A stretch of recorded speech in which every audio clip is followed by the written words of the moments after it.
Assalamualaikum warahmatullahi wabarakatuh.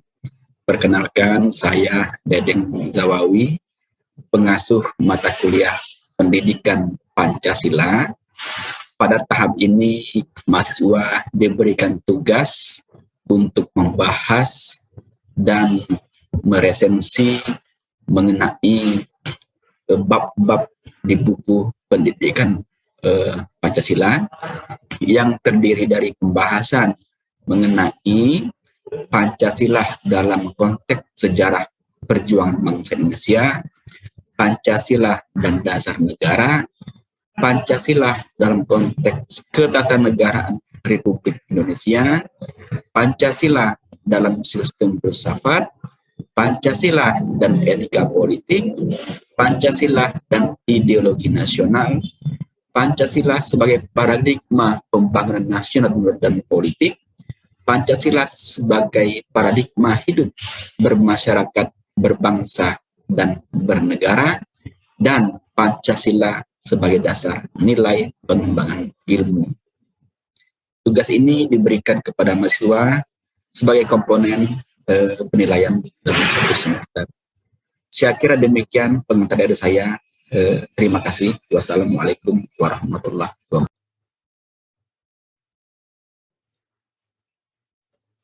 Assalamualaikum warahmatullahi wabarakatuh. Kami dari kelompok 3 kelas B Indralaya akan mempresentasikan hasil kerja kami yang berjudul Pancasila dalam konteks ketatanegaraan Republik Indonesia dengan dosen pengampu Pak Dedeng Zawawi SHMH. Sebelumnya, perkenalkan, nama saya Umi Septiarani dengan teman anggota kelompok saya, Riyangga Syahid Al-Mukarram, Ahmad Habri Al-Zikri, dan Amalia Hasana. Untuk yang pertama akan dibacakan oleh Saudara Syahid. Kepada Syahid dipersilakan. UUD 1945 merupakan keseluruhan peraturan-peraturan hukum yang memenuhi 4 syarat, yaitu yang pertama, adanya kesatuan asas kerohanian yang meliputi keseluruhan peraturan-peraturan hukum itu. Tercantum dalam alinea keempat pembukaan UUD 1945. Yang kedua, adanya kesatuan subjek yang mengadakan peraturan-peraturan hukum. Terdapat dalam pembukaan UUD 1945. Yang ketiga, adanya kesatuan waktu dalam mana peraturan itu berlaku. Tercantum dalam alinea keempat pembukaan UUD 1945. Yang terakhir, adanya kesatuan daerah tempat di mana peraturan itu berlaku. Terdapat dalam alinea keempat pembukaan UUD 1945. Pembukaan UUD 1945 mempunyai kedudukan dua macam terhadap tertib hukum Indonesia, yaitu yang pertama menjadi dasarnya. Pembukaan UUD 1945 telah terpenuhi dengan adanya 4 syarat, adanya suatu tertib hukum. Yang kedua, pembukaan UUD 1945 sebagai ketentuan hukum yang tertinggi. Sebagai asas bagi hukum dasar baik yang tertulis yaitu UUD maupun hukum dasar tidak tertulis yaitu konvensi, serta peraturan-peraturan hukum yang lainnya yang lebih rendah.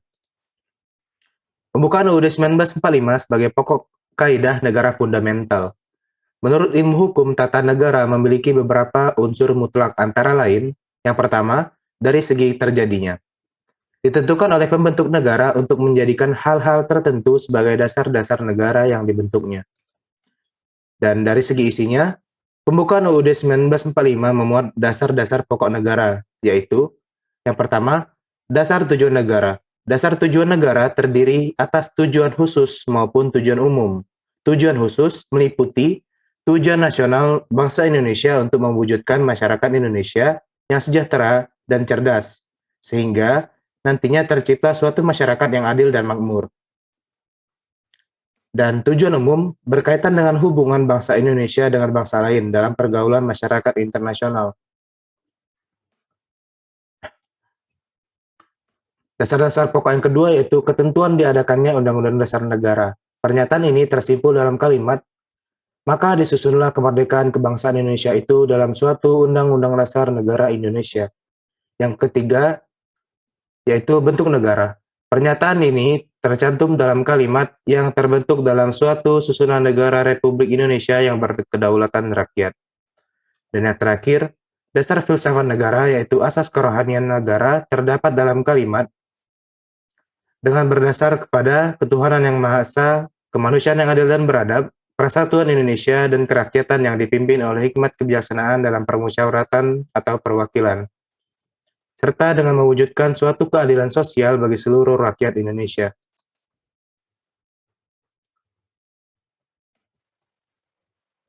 Isi dan kedudukan pembukaan UUD 1945. Pembukaan UUD 1945 terdiri atas 4 alinea. Tiap-tiap alinea pembukaan UUD 1945 memiliki makna dan cita-cita tersendiri sebagai satu kesatuan. 1. Alinea pertama. Pada alinea ini terkandung makna bahwa bangsa Indonesia menjunjung tinggi kemerdekaan, bukan hanya untuk bangsa Indonesia sendiri, melainkan juga kemerdekaan seluruh bangsa di dunia.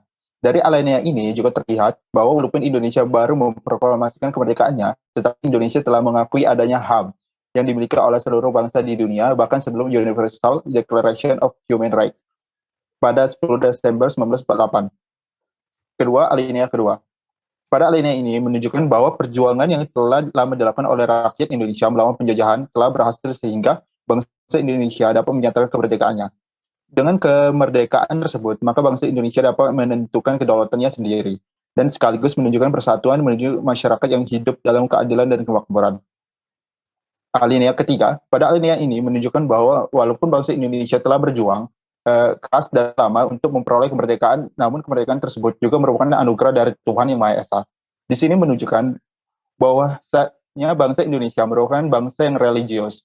Kemudian dengan dinyatakannya kembali proklamasi pada alinea ketiga tersebut, menunjukkan bahwa pembukaan UUD 1945 dan proklamasi 17 Agustus 1945 merupakan satu kesatuan yang tidak dapat dipisahkan. Pada alinea keempat, UUD 1945 berisi mengenai tujuan negara, yaitu melindungi segenap bangsa Indonesia dan seluruh tumpah darah Indonesia, dan untuk memajukan kesejahteraan umum, mencerdaskan kehidupan bangsa, dan ikut melaksanakan ketertiban dunia yang berdasarkan kemerdekaan, perdamaian abadi, dan keadilan sosial. Di dalam alinea ini terkandung makna bahwa selain memperhatikan kepentingan secara nasional, bangsa Indonesia juga memperhatikan kepentingan bangsa secara internasional. Selanjutnya, di alinea keempat ini juga dirumuskan Pancasila sebagai dasar negara. Sebagai konsekuensi Pancasila sebagai dasar negara, maka Pancasila merupakan sumber dari segala hukum. Oleh karena itu, peraturan perundang-undangan yang dibentuk tidak boleh bertentangan dengan Pancasila.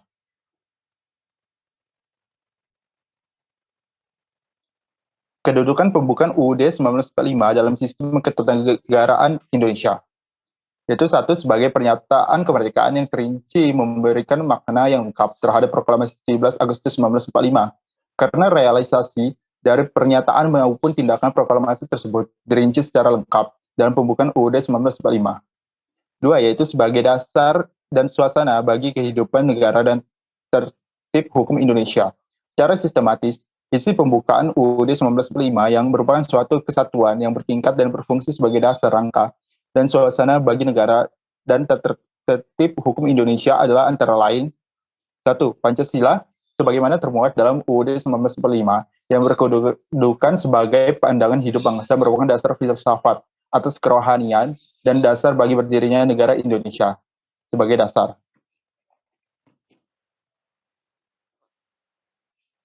2. Undang-Undang Dasar landasan berdirinya hukum positif yang mencakup segenap bangsa dan seluruh tumpah darah Indonesia dalam suatu hidup bersama secara kekeluargaan. Yang ketiga, di atas kedua dasar tersebut diwujudkan pelaksanaan dan penyelenggaraan negara di Indonesia yang tercantum dalam peraturan pokok hukum positif Indonesia, yaitu UUD 1945 sebagai Undang-Undang Dasar Negara Indonesia. Yang keempat, keseluruhan dalam angka mewujudkan tujuan bersama seluruh bangsa dan tumpah darah Indonesia.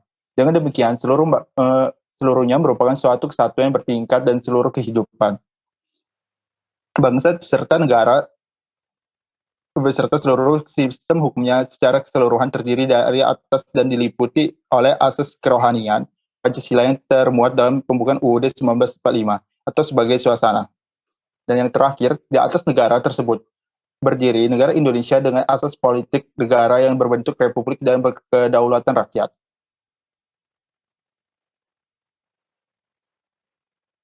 Fungsi pembukaan UUD 1945 dan pokok pikiran dalam pembukaan UUD 1945. Pembukaan UUD 1945 merupakan suasana kebatinan dari UUD 1945. Adanya suasana kerohanian sebagaimana yang tercantum dalam 4 pokok pikiran pembukaan UUD 1945 Sebagai asas kerohanian, negara merupakan sumber penjabaran secara normatif bagi UUD negara Indonesia. Sesana kerohanian ini memberi arah bagi cita-cita hukum dari UUD 1945 beserta penjabarannya dalam bentuk peraturan perundang-undangan yang lain. Pembukaan UUD 1945 mewujudkan cita-cita hukum yang menguasai hukum dasar negara. Pembukaan UUD 1945 merupakan sumber inspirasi atau semangat bagi UUD 1945. Adapun pokok-pokok pikiran yang terkandung dalam pembukaan UUD 1945 yaitu 1. Negara persatuan merupakan negara yang melindungi dan meliputi segenap bangsa seluruhnya. Jadi negara mengatasi segala paham golongan, mengatasi segala paham perseorangan. 2. Negara hendak mewujudkan keadilan sosial bagi seluruh rakyat. Yang ketiga, negara yang berkedaulatan rakyat berdasar atas kerakyatan dan permusyawaratan perwakilan.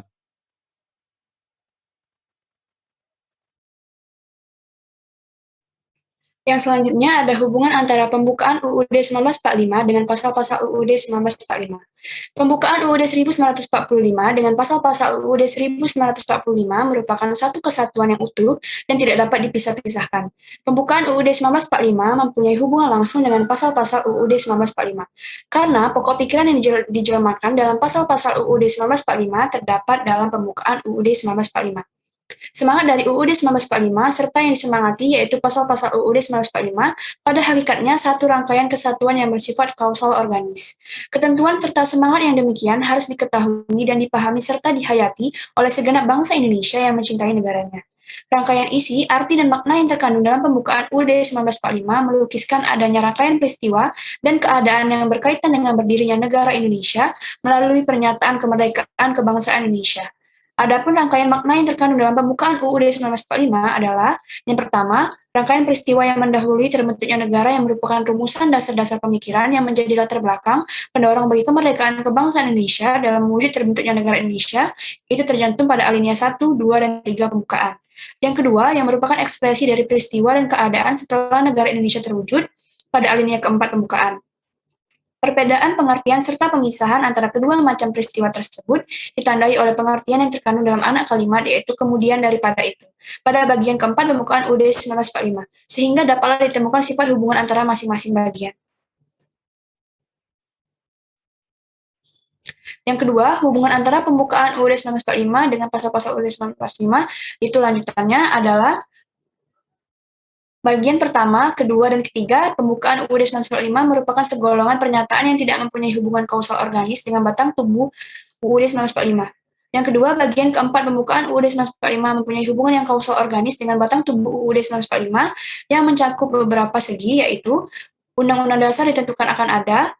Yang kedua, yang diatur dalam UUD adalah tentang pembentukan pemerintahan negara yang memenuhi berbagai persyaratan dan meliputi segala aspek penyelenggaraan negara. Yang ketiga, negara Indonesia ialah berbentuk republik yang berkedaulatan rakyat. Dan yang keempat, ditetapkannya dasar kerohanian negara atau dasar filsafat negara Pancasila. Atas dasar-dasar sifat tersebut, maka dalam hubungannya dengan batang tubuh UUD 1945, menempatkan pembukaan UUD 1945 alinea keempat pada kedudukan yang amat penting. Yang selanjutnya, hubungan antara pembukaan UUD 1945 dengan Pancasila. Pertama, hubungan yang bersifat formal. Dengan dicantumkan Pancasila secara formal dalam pembukaan UUD 1945, maka Pancasila memperoleh kedudukan sebagai norma dasar hukum positif. Jadi, berdasarkan tempat terdapatnya Pancasila secara formal dapat disimpulkan sebagai berikut. Yang pertama, bahwa rumusan Pancasila sebagai dasar negara Republik Indonesia adalah seperti yang tercantum dalam pembukaan UUD 1945 alinea kedua. Dan yang kedua, bahwa pembukaan UUD 1945 berdasarkan pengertian ilmiah merupakan pokok kaidah negara yang fundamental dan terhadap tertib hukum Indonesia mempunyai dua macam kedudukan, yaitu yang pertama sebagai dasarnya, karena pembukaan UUD 1945 itulah yang memberikan faktor-faktor mutlak bagi adanya tertib hukum Indonesia, dan yang kedua, memasukkan dirinya di dalam tertib hukum tersebut sebagai tertib hukum tertinggi. Yang ketiga, bahwa dengan demikian pembukaan UUD 1945 berkedudukan dan berfungsi selain sebagai mukadimah dari UUD 1945 dalam kesatuan yang tidak dapat dipisahkan, juga berkedudukan sebagai suatu yang bereksistensi sendiri, yang hakikatnya kedudukan hukumnya berbeda dengan pasal-pasalnya. Karena pembukaan UUD 1945 yang intinya adalah Pancasila adalah tidak tergantung pada batang tubuh UUD 1945 bahkan sebagai sumbernya. Yang keempat, bahwa Pancasila dengan demikian dapat disimpulkan mempunyai hakikat, sifat, fungsi, dan kedudukan sebagai pokok kaidah negara yang fundamental yang menjelmakan diri sebagai dasar kelangsungan hidup negara Republik Indonesia yang diproklamirkan tanggal 17 Agustus 1945. Dan yang kelima, bahwa Pancasila sebagai inti pembukaan UUD 1945 dengan demikian mempunyai kedudukan yang kuat, tetap, dan tidak dapat diubah dan terlekat pada kelangsungan hidup negara Republik Indonesia. Kedua, hubungan yang bersifat material. Berdasarkan tertib hukum UUD 1945 adalah tertib hukum tertinggi, sedangkan tertib hukum Indonesia adalah berdasarkan Pancasila. Dengan kata lain, Pancasila adalah sumber tertib hukum Indonesia. Hal ini berarti bahwa secara material tertib hukum Indonesia dijabarkan dari nilai-nilai yang terkandung dalam Pancasila. Yang ketiga, hubungan antara pembukaan UUD 1945 dengan proklamasi 17 Agustus 1945. Kebersatuan antara Pancasila dan Proklamasi 17 Agustus 1945 dapat dijelaskan sebagai berikut. Yang pertama, disebutkannya kembali pernyataan proklamasi kemerdekaan dalam alinea ketiga pembukaan, menunjukkan bahwa antara proklamasi dengan pembukaan merupakan satu rangkaian yang tidak dapat dipisah-pisahkan. Kedua, ditetapkannya pembukaan UUD 1945 pada tanggal 18 Agustus 1945 bersama-sama dengan ditetapkannya UUD. Presiden dan Wakil Presiden merupakan realisasi tindak lanjut dari proklamasi. Ketiga, pembukaan UUD 1945 pada hakikatnya adalah merupakan suatu pernyataan kemerdekaan yang lebih terinci dari adanya cita-cita luhur yang menjadi semangat pendorong ditegakkannya kemerdekaan dalam bentuk negara Indonesia yang merdeka, bersatu, berdaulat, adil, dan makmur dengan berdasarkan asas kerohanian Pancasila. Yang selanjutnya ada hukum dasar tertulis. Tertulis yaitu Undang-Undang Dasar merupakan suatu naskah yang memaparkan kerangka dari badan-badan pemerintahan suatu negara dan menentukan pokok-pokok cara kerja badan-badan tersebut.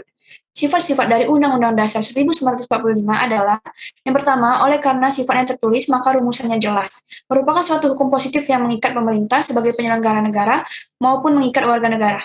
Dua, sebagaimana tersebut dalam penjelasan UUD 1945, bahwa UUD 1945 bersifat singkat dan supel, memuat aturan-aturan yaitu aturan-aturan yang pokok yang setiap kali harus dikembangkan sesuai dengan perkembangan zaman, serta semua hak-hak asasi manusia. Yang ketiga, memuat norma-norma, aturan-aturan, serta ketentuan-ketentuan yang dapat dan harus dilaksanakan secara konstitusional. Dan yang keempat, Undang-Undang Dasar 1945 dalam tertib hukum Indonesia merupakan peraturan positif tertinggi. Di samping itu, sebagai alat kontrol terhadap norma-norma hukum yang lebih rendah dalam hierarki tertib hukum Indonesia.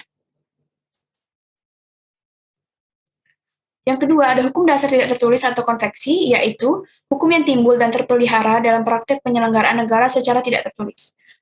Sifat-sifat konveksi sebagai hukum dasar tidak tertulis adalah, yang pertama, merupakan kebiasaan yang berulang kali dan terpelihara dalam praktek penyelenggaraan negara. Yang kedua, tidak bertentangan dengan UUD dan berjalan sejajar. Yang ketiga, dapat diterima oleh seluruh rakyat. Dan keempat, bersifat sebagai pelengkap sehingga memungkinkan sebagai aturan-aturan dasar yang tidak terdapat di dalam Undang-Undang Dasar. Contoh-contoh konveksi pada praktek penyelenggaraan negara yang sudah menjadi hukum dasar tidak tertulis yaitu, yang pertama, pidato Presiden yang diucapkan sebagai keterangan pemerintah tentang RAPBN pada minggu pertama Januari setiap tahunnya. Yang kedua, pidato kenegaraan Presiden Republik Indonesia setiap tanggal 16 Agustus di dalam sidang Dewan Perwakilan Rakyat. Dan yang ketiga, pidato pertanggungjawaban Presiden dan Ketua Lembaga Negara lainnya dalam sidang tahunan MPR, mekanisme. Dan yang keempat, mekanisme pembuatan GBHN.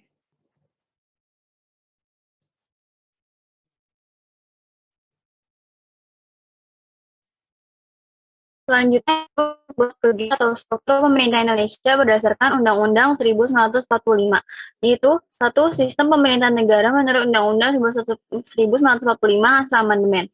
Sebelumnya, adanya amandemen terhadap Undang-Undang Dasar 1945 dikenal dengan 7 kunci pokok sistem pemerintahan negara. Namun, 7 kunci pokok tersebut mengalami suatu perubahan.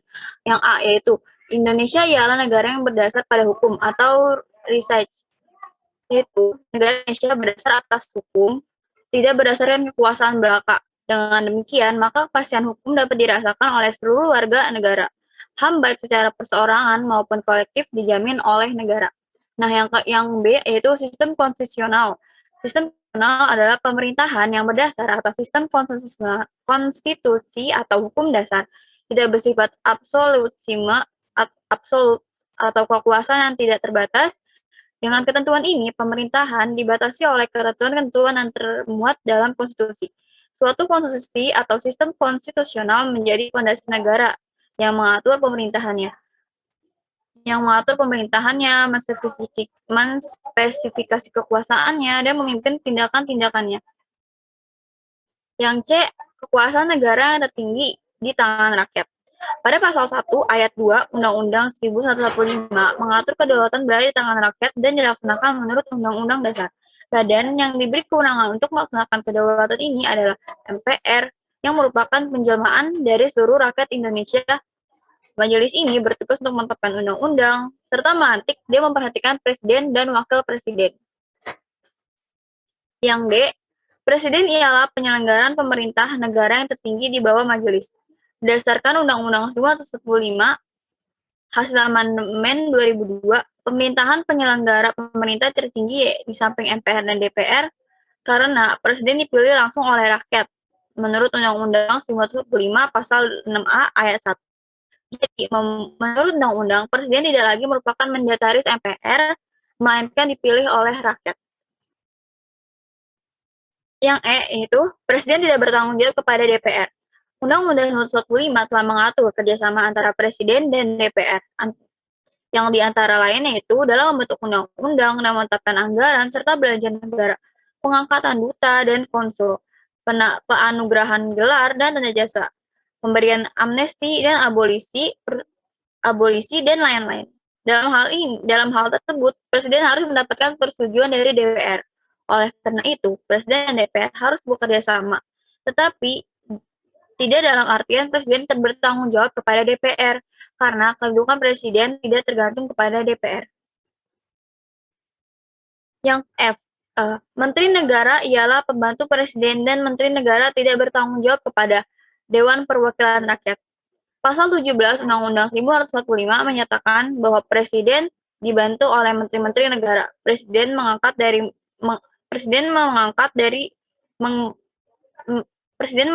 dan memberhentikan menteri-menteri. Menteri-menteri negara ini tidak bertanggung jawab kepada DPR.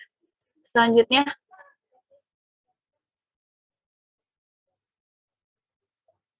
nah, ada yang ke G atau kekuasaan kepala bernegara tidak terbatas.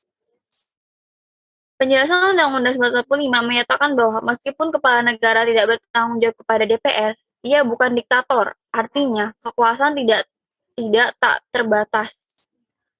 Keberadaan DPR dan Menteri Negara dapat mencegah terjadinya pemerintahan yang absolut atau kekuasaan mutlak. Nah, yang ke H ini negara Indonesia negara hukum berdasarkan Pancasila, bukan berdasarkan kekuasaan. Jadi semua itu diatur oleh Undang-Undang Dasar 1945, bukan satu orang atau kepala negara atau anggota DPR atau MPR. Yang ke I atau kekuasaan pemerintah negara. Pasal 4 ayat 1 Undang-Undang 1945 menyatakan bahwa Presiden Republik Indonesia memegang kekuasaan pemerintah menurut Undang-Undang 1945. Presiden dibantu oleh Wakil Presiden dalam melaksanakan tanggung jawabnya. Nah, yang ke J itu pemerintahan negara.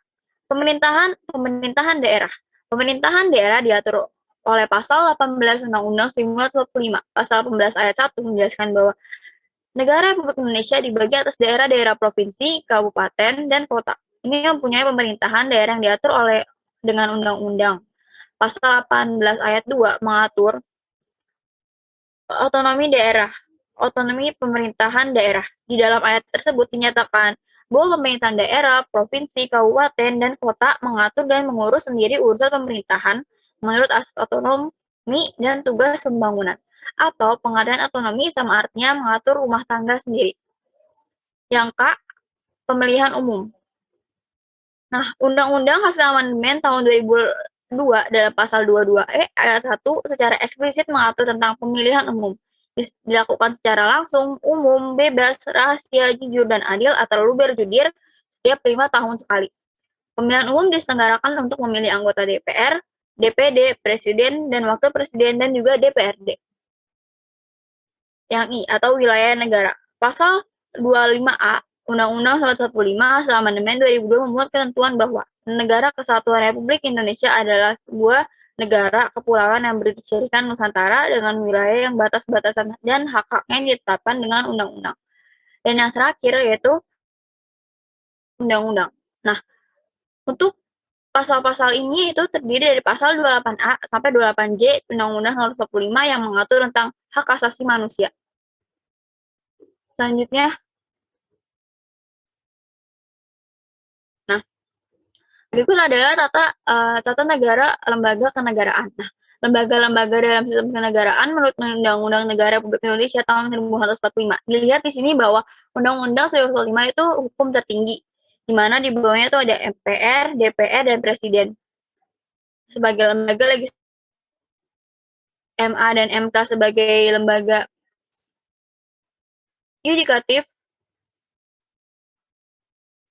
MPR terdiri atas anggota-anggota DPR dan anggota-anggota DPD yang terpilih melalui pemilu. Dengan demikian, maka seluruh anggota MPR menurut Undang-Undang 1945 dipilih melalui pemilu.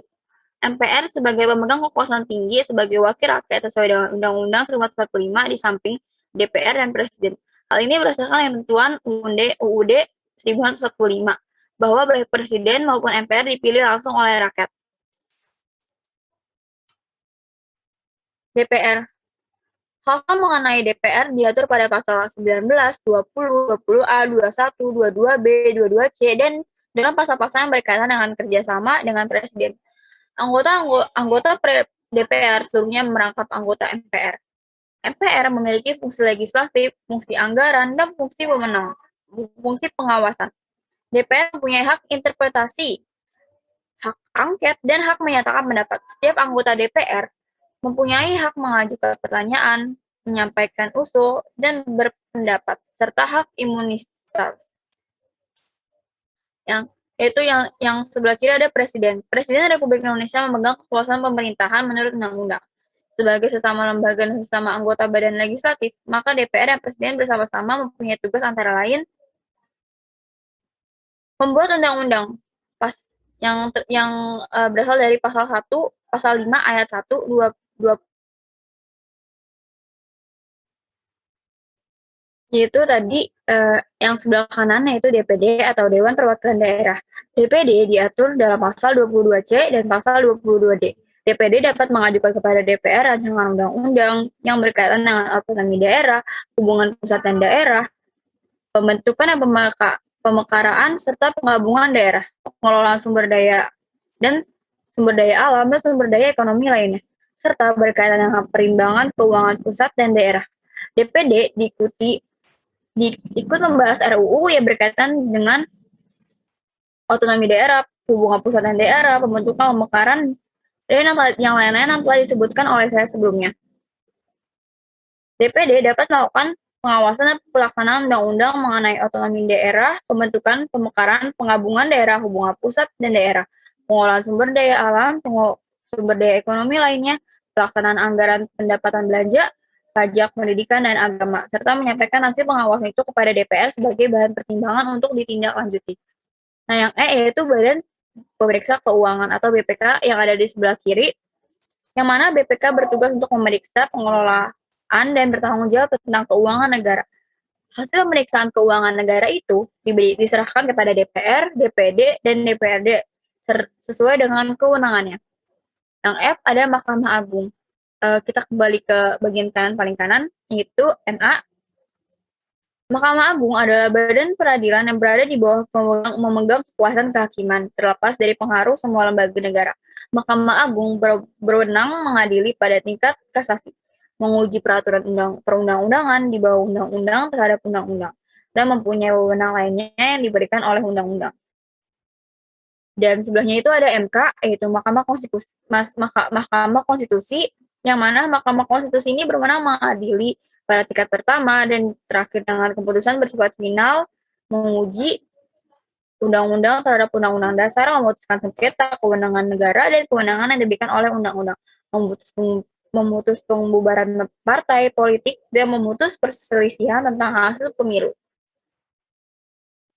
Dan di paling kanannya lagi ada KY atau Komisi Yudisial. Komisi Yudisial bersifat mandiri, yang mempunyai wewenang usulan pengangkatan hakim agung dan wewenang lainnya dalam rangka menjaga menegakkan kehormatan, martabat serta perilaku hakim. Nah, di paling kiri ada KPU. KPU ini adalah Komisi Pemilihan Umum yang tugasnya untuk menyelenggarakan pemilu yang bersifat nasional, tetap dan mandiri. Selanjutnya.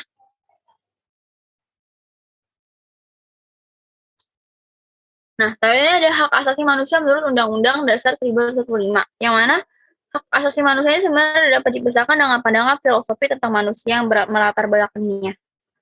Menurut Pancasila, hakikat manusia adalah tersusun atas jiwa dan raga, kedudukannya kodrat sebagai makhluk Tuhan dan makhluk pribadi, adapun sifat kodratnya sebagai makhluk individu dan makhluk sosial.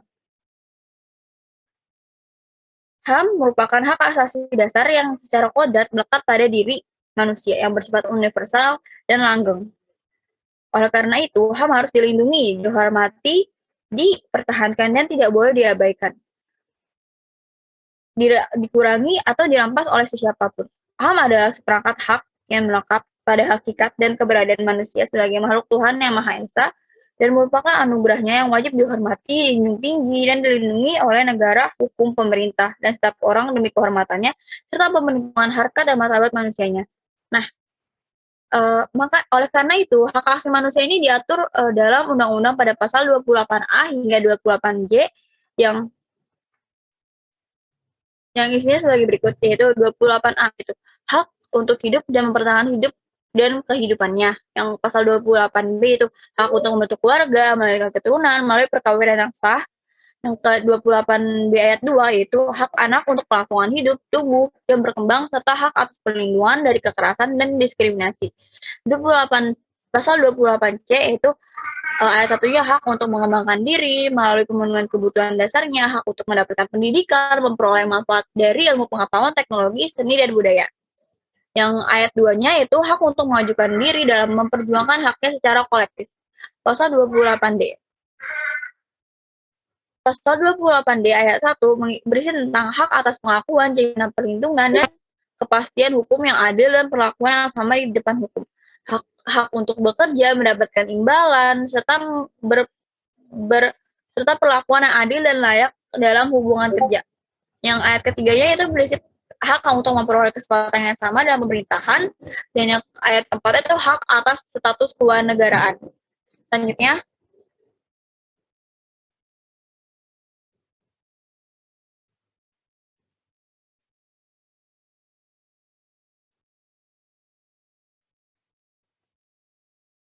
nah,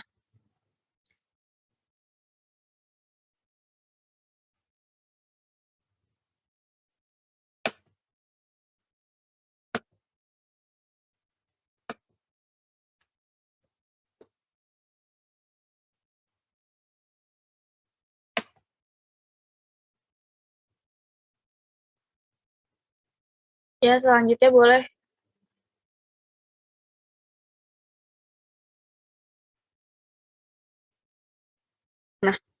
Nah, itu ada 28 ayat 28E. Nah, di 28E ini tuh berisi tentang 3 ayat. Itu ayat pertama itu berisi hak kebebasan untuk memeluk agama, beribadat menurut agamanya, memilih pekerjaan, kewarganegaraan, memilih tempat tinggal di wilayah negara, meninggalkannya, serta berhak untuk kembali.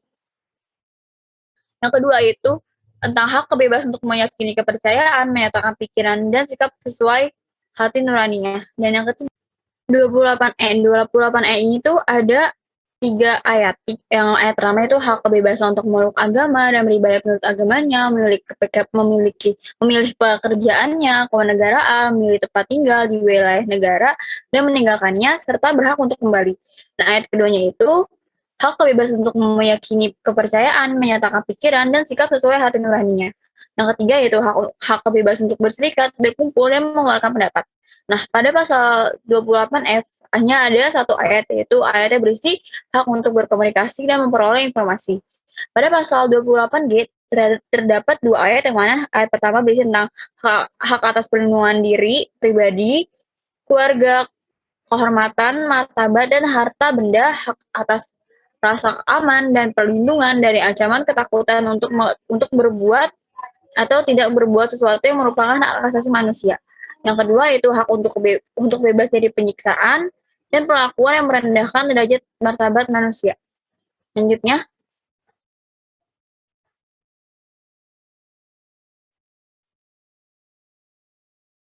nah pada pasal 28H ini tuh berisi tentang 4 ayat, yang mana ayat pertama itu hak untuk hidup sejahtera lahir dan batin, bertempat tinggal, dan mendapatkan lingkungan hidup yang baik dan sehat, hak untuk memperoleh pelayanan kesehatan, Yang ayat keduanya berisi tentang hak untuk mendapat kemudahan dan perlakuan khusus guna mencapai persamaan dan keadilan.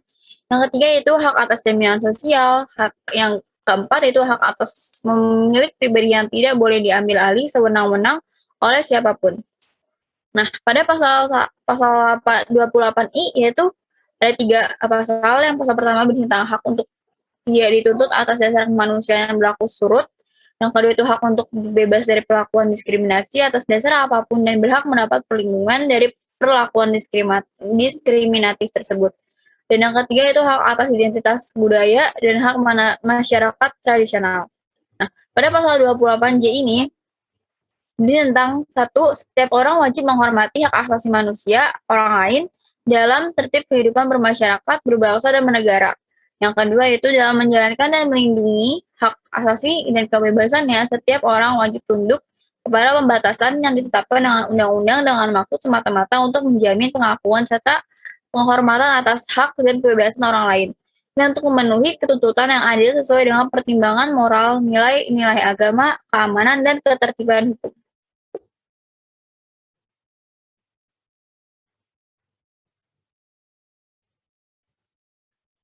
Sekian presentasi dari kelompok kami. Mohon maaf apabila ada kesalahan. Kepada Allah kami mohon ampun. Saya akhiri. Wassalamualaikum warahmatullahi wabarakatuh.